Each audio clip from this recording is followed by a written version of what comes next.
And welcome to Counsel of the Day with Shanrae. I am Shanrae, and woo, we are on week 3. Oh my gosh! We are on week 3 already. This month we have been talking about exposure. We've had a couple of different subtopics up under exposure. And this month has gone by quickly. Next week is our final week, and then I'll be back in August of which is our third quarter for 2022. So glad to have you this evening. I am Shanrae, and this is Counsel of the Day with Shanrae. So this 30 minutes go by quickly. This is an open forum. If you have any questions or if you have any life scenarios that you don't mind sharing, I will pause and I will talk about it. Tonight, our topic is exposure to hold on, let me look at my folder. Hold on. Exposure, and my subtopic is look, I didn't slip my mind so quickly. Let me look at my paperwork. Exposure to learned helplessness. I got so much going on in my brain. All right, so let's move this along. I'm going to be opening and closing this. I am a degree counselor. Let me read my bio to you all. Let me open this a little bit. I'm gonna open this a little wide. So I'm a degree counselor, and I have acquired my degrees from Ashford University. I've acquired a double degree, a dual degree, Bachelor of Science, one in psychology, one in organizational management. My specialty is I work with children, I work with families, and I'm just abbreviating very quickly over my bio. But my life, my goal as a and I specialize in cognitive behavioral therapy. So my goal is to help people that's been through traumatic and stressful experiences, help them to become better in life, more confident overcomers. All right, so let's move this along. And let me see who's on tonight, if there's anyone on. Again, this is an open forum. I'm going to read my website disclaimer. Please be aware that due to the nature of the technology that I'm using, there can be no assurance of confidentiality when using this online service. It should also be noted that due to changes in policies, all replies are to be used as advisory and informational only and will not constitute an official determination. Information provided by myself, other counselors, or counseling services are subject to the limitations of current and available material. But the final responsibility for successfully achieving a goal rests with you, the individual. Information online is designed to be helpful. However, this information can change frequently, and it is recommended that you, the individual, will consult another physician, another specialist, and or religious leader to aid you in your overall behavioral wellness. All right, we're going to go on and get started again. This 30 minutes do come and go very quickly. So I'm going to move this along. I am and let me open this up a little bit. I am a Christian counselor. So my scripture for the month has come from Luke chapter 12, verses 48. And this is the amplified version.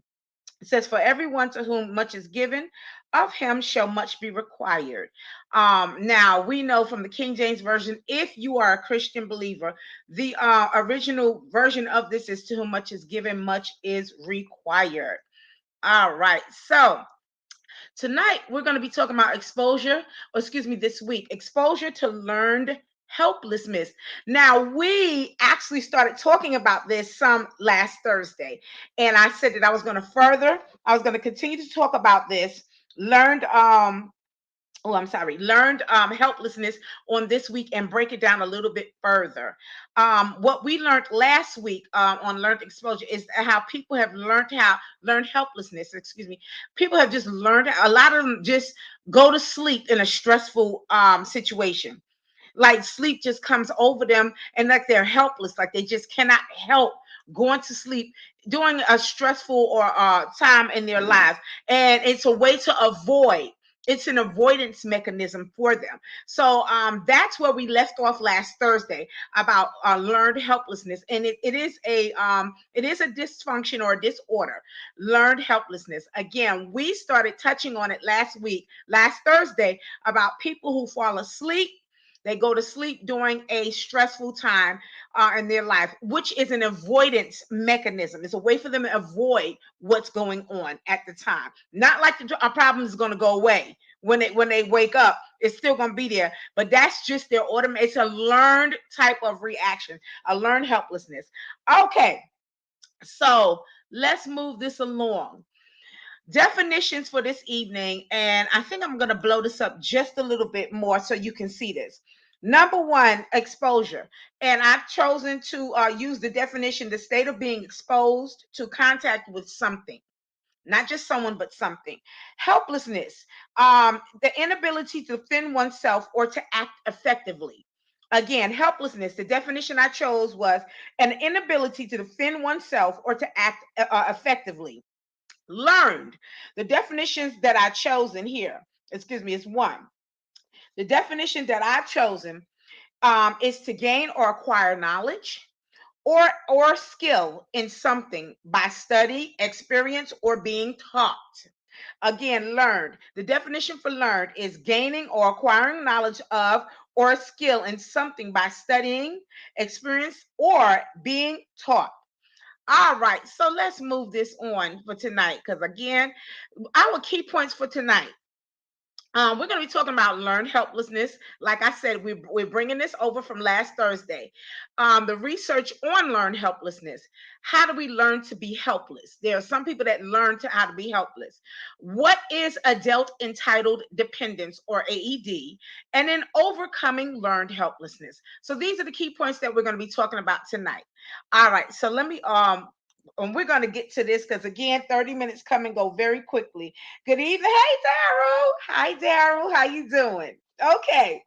Thank you for coming on and being a part of this on tonight, Daryl. Thank you. All right, learned helplessness. And this is reviewed by Psychology Today from the staff there. And that's just a bunch of psychologists or psychiatrists who have gotten together, and they've talked about the different theories that have been discovered. And these are long-term theories. Anything that's going to be published and talked about, it has to be 10 years of study before it's considered a actual real theory. All right. So learned helplessness. All right. It says learned helplessness occurs when an individual um, continuously faces a negative, uncontrollable situation and stops trying to change their circumstances, even when they have the ability to change it, to do so. For example, a smoker may repeatedly try to quit and fail. They may grow frustrated and come to believe that nothing that they do will help, and therefore they just stop trying altogether. But the perception that one cannot control the situation essentially elicits a passive response to them that is occurring. It's a passive response, like I'm just, there's nothing I can do.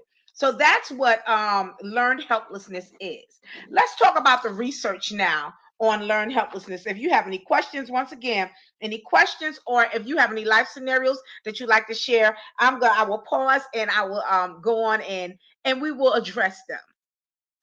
All right, so let me open this up just a little bit and then so you can see this. The research that's on learned helplessness. All right, so all right, so the term was coined in 1967. So this study has been going on for since 1967. Oh, it's definitely a long-term longitudinal type of study. So this term was coined in 1967 by the American psychologist Martin Seligman and Stephen Mayer. The pair were conducting research on animals. They started, which a lot of research starts with animals, um, on animal behavior that involved delivering electric shocks to dogs. Ugh. All right. So dogs who learned that they could not escape the shocks just stopped trying in subsequent experiments, even when it became possible to avoid the shock by jumping over a barrier. They had a barrier that they can actually jump over. They just didn't even try. Okay, so the researchers later realized that they had picked up on a slightly different behavior. Learning control, which is called learning control. But studies have since confirmed that learned helplessness does occur. So Seligman later developed the concept of learned optimism. So you have learned helplessness, and then now you have learned optimism. By explaining events to ourselves in a constructive manner and developing a positive internal dialogue, people can break free from their cycles of helplessness. Now, everybody experiences something where they feel helpless. But the good thing about it is there is always a solution to something. Whether you just have to figure it out. You just have to you have to figure it out, or someone needs to bring it to your attention. So it's very rare that any situation is just totally, like there's nothing you can do for it. So again, we're talking about learned helplessness, but the theorists here, they came up with another concept called learned optimism, where there's still hope even in a very negative situation. So by explaining events to ourselves in a constructive manner and developing a positive internal dialogue, we all have to kind of internalize with ourselves. We sit there and we pull ourselves to the side and we have a conversation concerning something maybe that we feel can be done better, or something that maybe we need to stop doing. All right. So by explaining events to ourselves in a constructive manner and developing a positive internal dialogue, people can break free of their cycles of helplessness. I'm sorry.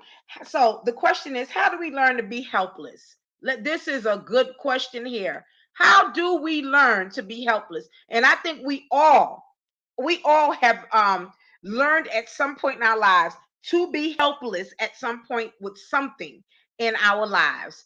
I can talk about me personally when it comes to weight, the weight challenge.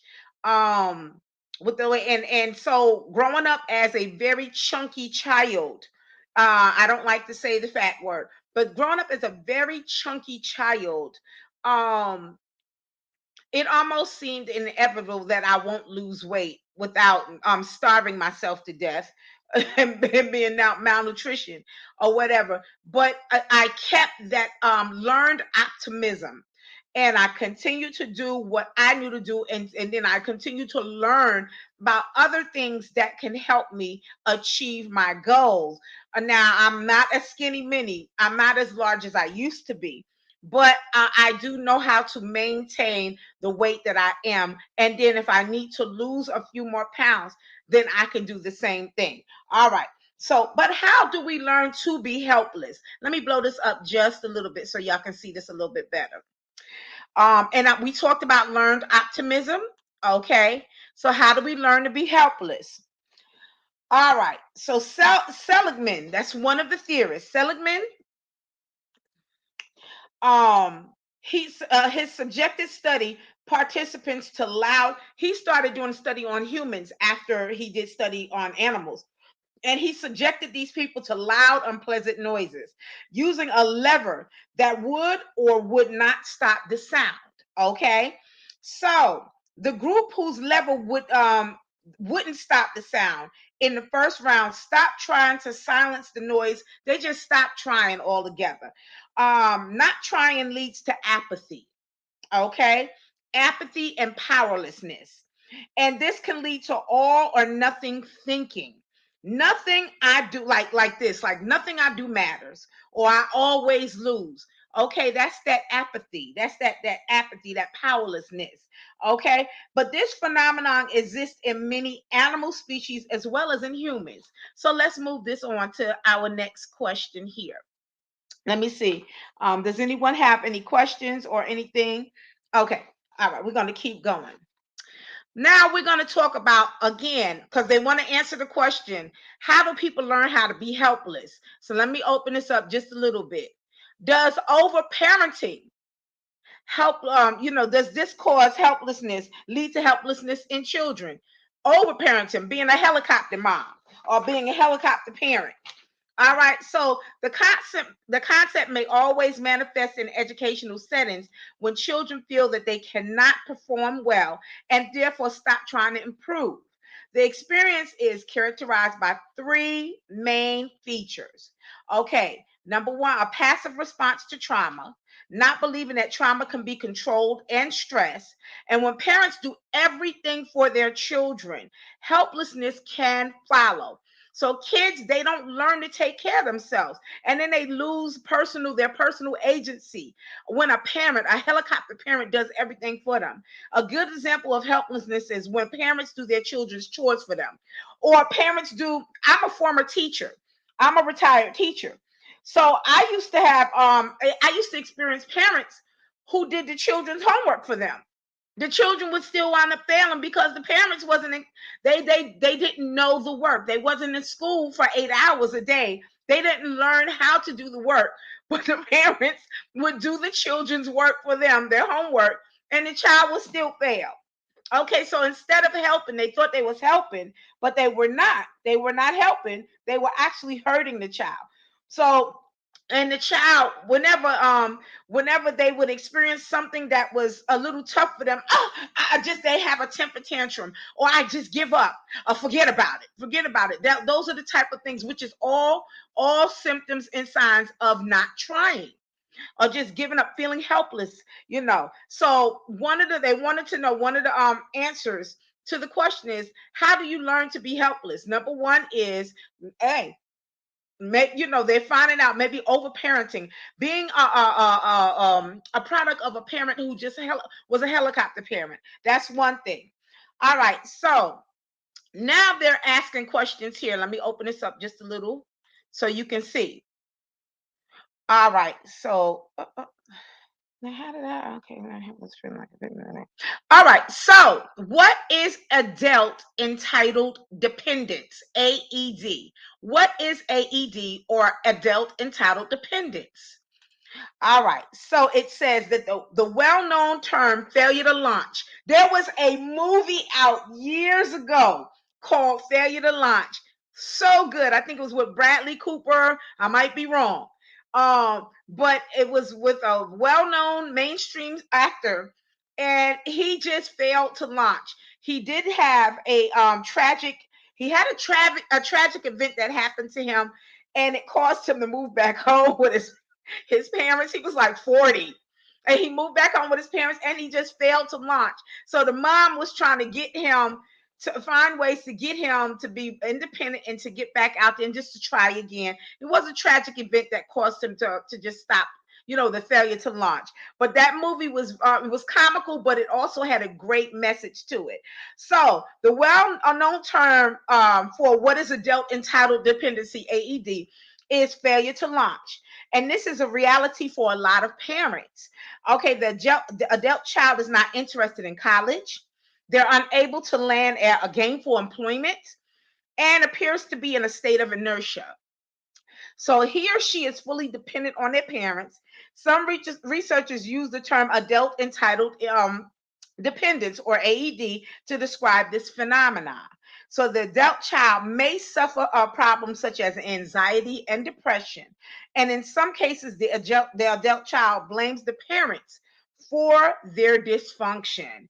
Okay. So again, they're trying to figure out what puts a person in a state of help. How do people learn how to be helpless? So in some cases, there are adult entitled dependents. I think a lot of that comes from, again, this stems from that helicopter parent. Okay, and then when the child becomes an adult, this is what happens: the failure to launch. All right, so let's move this on because our time is going by very quickly. All right, I'm gonna open this up so you can see this a little bit. All right, so and I put three questions together. Is learned helplessness related to feeling like a victim? How does helplessness relate to addiction? Is learned helplessness linked to depression and anxiety? So I'm going to go on and answer all three of these questions that I put them together. Is learned helplessness related to feeling like a victim? So it says sometimes victimhood can feel like a never ending state. The person never feels in control of their life, and this loss of control is compounded as time goes on. They are powerless and they engage in negative self talk, putting the self down and having no self-worth whatsoever. Being helpless can get the victim what they need. Now that's one of the best hustles. I don't know if some of you all have ever experienced being around someone who's the lifelong victim, or it feels like they're the lifelong, like, oh my God, everything is why me, what was me, why did this happen to me, instead of learning how to overcome or how to navigate through something the unfamiliar. Okay, and so this is what it goes to: being helpless turns into being a victim. Okay, and they still get what they want by being a victim, namely sympathy and attention. And a lot of times that they're good with that. A lot of times, some people have gotten so accustomed to this type of thing, this learned helplessness turning into victim, till they still get what they want. They get attention, they get empathy, they get sympathy, they get what they want, and that's enough for them. A lot of times, they don't want to move past that victim because they're okay with it. You know. So number two, how does helplessness relate to addictions? So people who suffer from addiction often feel a certain helplessness. Okay, they're powerless and overwhelmed by the pull of their substance of choice. Um, and their helplessness fuels this cycle. In fact, engaging in the addiction may ameliorate. Ameliorate means to make something bad or unsatisfactory better. So in their mind, they feel like that by them doing this is making their situation better, and the sufferer's feelings of helplessness, and diffuse the feelings of powerlessness. Perhaps the addiction sets aside anxiety or depression or anger. So I don't know if you notice, people that are addicted to substances, some form of substance, a lot of times they act more arrogant. They act more, they act a lot more cockier, or they act more assured, or anything like that. But it's a false sense of bravery with that because of the substance. And they have to continue to use these substances in order for them to feel power.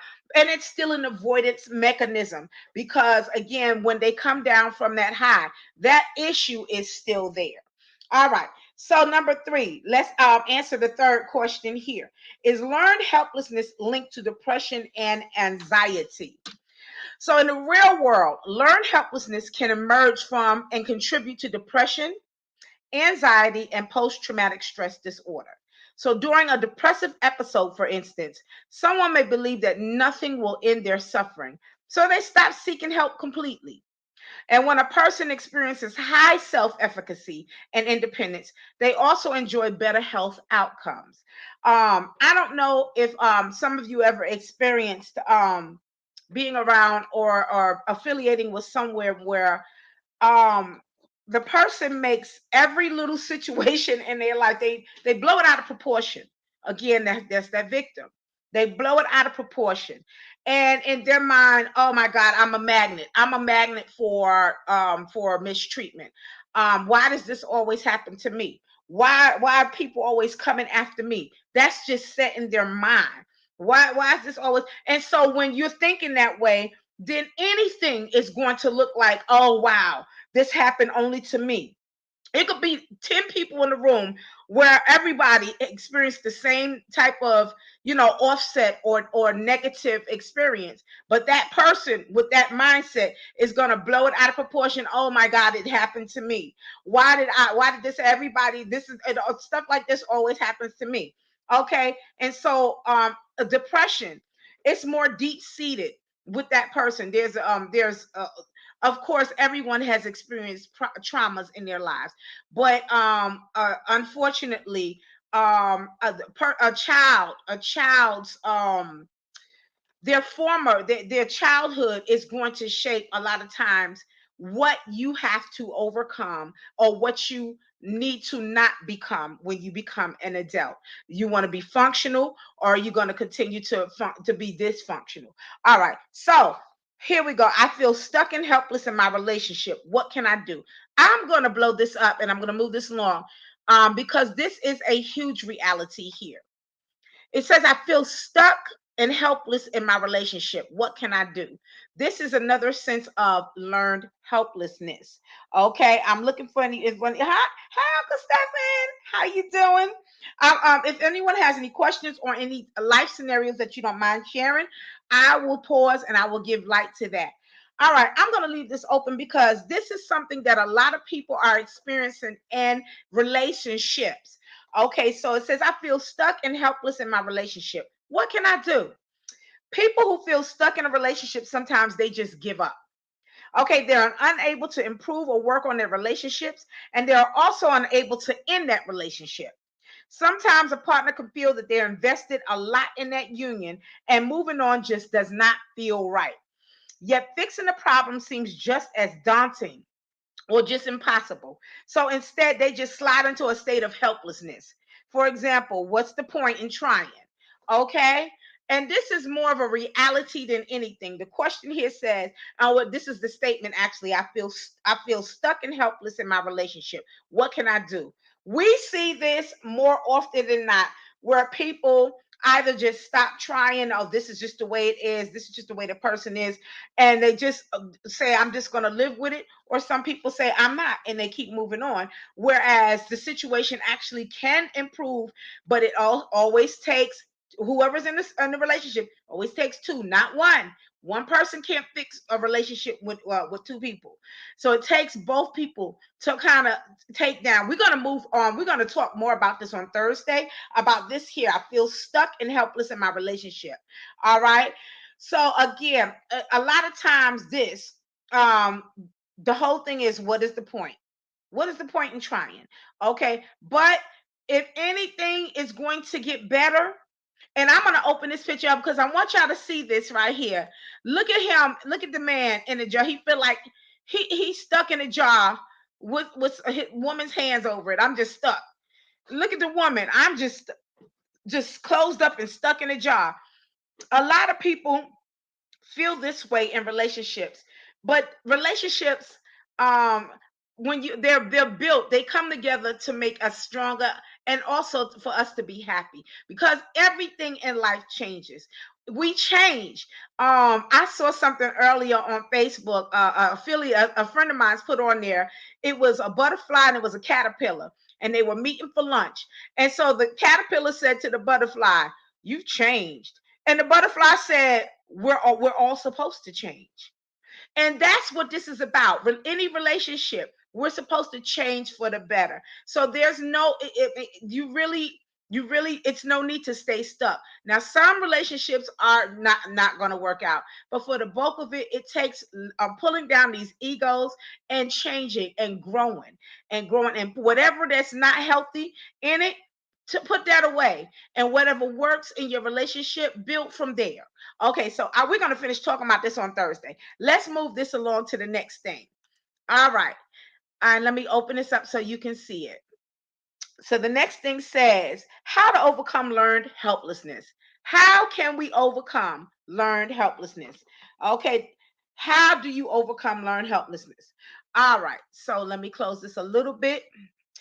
It says, this here was medically reviewed by Timothy J. Legg, and he's a psychologist. And so it says, learned helplessness typically manifests as a lack of self-esteem or low motivation.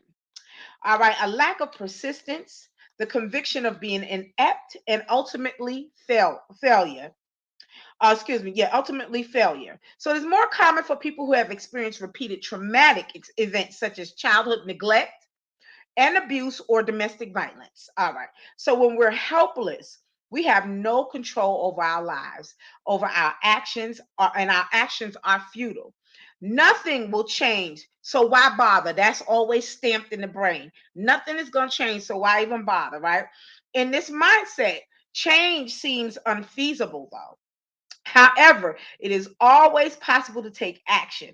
We just have to be open to the possibilities. So, how can I learn to be less helpless? All right. So people can push back against learned helplessness by practicing independence from a young age. Okay, so if you didn't learn how to be independent from a young age, you can start right where you are. I always say start right where you are. If you didn't learn this, yeah, I had to learn this. I grew up in the city in New York. So there was a level of independence that I had to learn because I grew up in a big city. I had to learn how to travel on public transportation by myself. I had to learn how to walk home, walk to school, get myself in the house, make sure my younger sisters got there safely. I had to learn how to cook and how to clean and how to take care of myself, how to do my hair. I had to learn these different independent things from a young child. Again, I grew up in a single parent home. My dad died when we was younger. And so therefore we grew up where we all worked together and we all pulled together in order for things to also for us to function and function to our highest level. All right. So it says that when we're helpless, and let me go back. However, it's always possible to take action. We just have to be open to these possibilities. All right. So, again, how can I learn to be less helpless? People can push back against learned helplessness by practicing independence from a young age and by cultivating resilience, self worth, and self compassion. Please go easy on yourself. Don't beat yourself up. We can be our biggest critics. Okay, take it one step at a time, but make sure you take these steps, though. Engaging in activities that restore self control can also be valuable. For example, an elderly person who feels helpless in the aging process can engage in small exercises that they know will restore a sense of control. All right. Again, an elderly person who feels helpless in the aging process can engage in small exercises that they know will restore a sense of control. All right. So the question says, can therapy help the helpless? All right. So your brain, let me move this in because I think, nope. Okay, I'm going to keep it here. Your brain wants to deal with failure by giving up. I'm going to say that again. Our brain is wired to deal with failure by just giving up. It's wired to do that. Oh, just forget about it. Or to that fight or flight syndrome. A lot of people just gonna run. They're gonna run from it. They're gonna run. But our brain, it says our brain wants to deal with failure by giving up. But yet, therapy, especially cognitive behavioral therapy, can be helpful for exploring the origins of perceived helplessness and addressing related behaviors. Okay, so working with the therapist may help you unlearn and decondition yourself. It may, because again, you have to do your part, and the therapist will do their part, and together you can become successful as long as you do your part with this. All right. So a clinician may help you to change your thinking style from pessimism to optimism. And you can do this perhaps by reframing situations and outcomes in a more positive light. Like last week, Cole, no, I'm sorry, the week before that, week one, we had someone that was on and they asked the question, what can you give some small strategies to help decondition or recondition or reframe my thinking from, I guess, his childhood trauma. So I gave an example, and it's called the ladder list. A ladder list. And so I said, whenever negative thoughts start to come into your mind, write down the total opposite of this. Like, I know I cannot do blah, blah, blah. You write the opposite of it and make you a list of everything positive. So whatever naturally comes to your mind, what you can't do, or maybe I deserve this truth, write a list of positive things that are the opposite of what you're thinking. Put it in somewhere where you're going to look at it every day. Call that your daily affirmation. And that is one way you can continue to rehearse and reframe and retrain your brain from these negative thoughts. That's just one small strategy that I don't mind sharing with you all. All right. So, people with learned helplessness, they can overcome it. The most common treatment is therapy, especially cognitive behavioral therapy. Okay, CBT helps people overcome these types of challenges by changing how they think and act. So in therapy, people can, one, receive support and encouragement. Number two, explore the origins of learned helplessness. So you got to explore where this came from. Number three, develop ways to decrease the feelings of helplessness. And the therapist will give you ways to kind of get to decrease these feelings of helplessness. Number four says identify negative thoughts that contribute to the learned helplessness. You got to identify with these thoughts that you're thinking of. All right, number five says identify the behaviors that reinforce this learned helplessness. So your triggers, really your triggers. What's triggering this? Well, okay. Number six is replace these thoughts and behaviors with more positive and beneficial ones. Number seven says improve it, and this will teach you to improve your self-esteem. Number eight says work through challenging emotions. They're going to teach you how to work through these challenging emotions. The clinician will.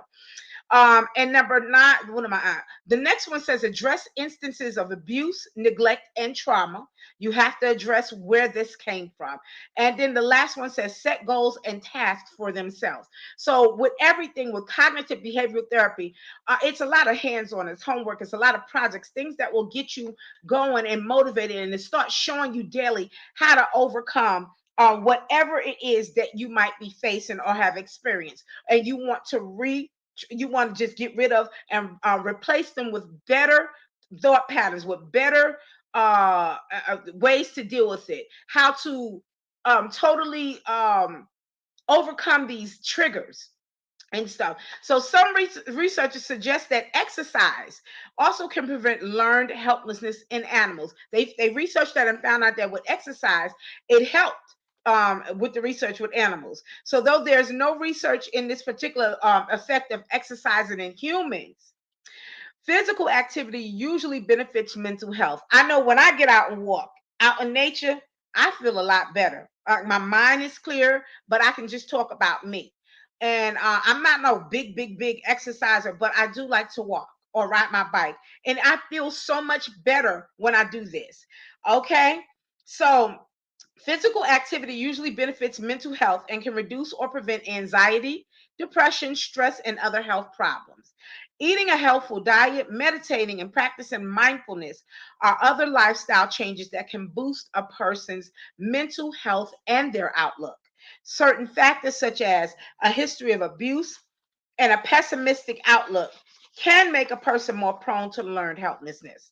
Okay, so however, it is possible to overcome it with therapy and lifestyle changes. But anyone who believes that they are experiencing learned helplessness should consider speaking with a mental health professional who can help them take control of their circumstances. So listen, thank you guys for this evening. Let me show you this. I will always show you all where I've got my where I've gotten my research from. This is my theory website references. All right. So I am if there's a past Counsel of the Day with Shanrae series that you missed, or you just want to rewatch, you can go to my YouTube channel at Shanrae Price. Please like, share, and subscribe, and select any past series that you would like to watch. All right, they're all there for you to just take in and to learn. All right, so I am a professional one-on-one counselor. And if you're interested in professional one-on-one counseling services, feel free to contact me via Facebook Messenger at Shanrae Cherie Price or via my email address at shanraecheriprice@gmail.com. I'm a lifestyle strategist, and my aim is to aid you in your life's goals and dreams. I would like to thank you so much for participating in the Counsel Today with Shanrae. This Tuesday, this is my first Tuesday, my week 3, actually, week 3, part 1 of my topic for this week. I want to thank you all. I will see y'all Thursday evening. We ran over a little bit. I will see y'all Thursday evening for part 2 of this. We're going to delve a little bit more into this learned helplessness, and we're going to talk about it in family and relationships on Thursday. I will see y'all Thursday night, 9 p.m. Eastern Standard Time, right here on Facebook, YouTube, Twitter at Shanrae Price. Thank you for your participation. Good night. I'll see y'all Thursday. Good night.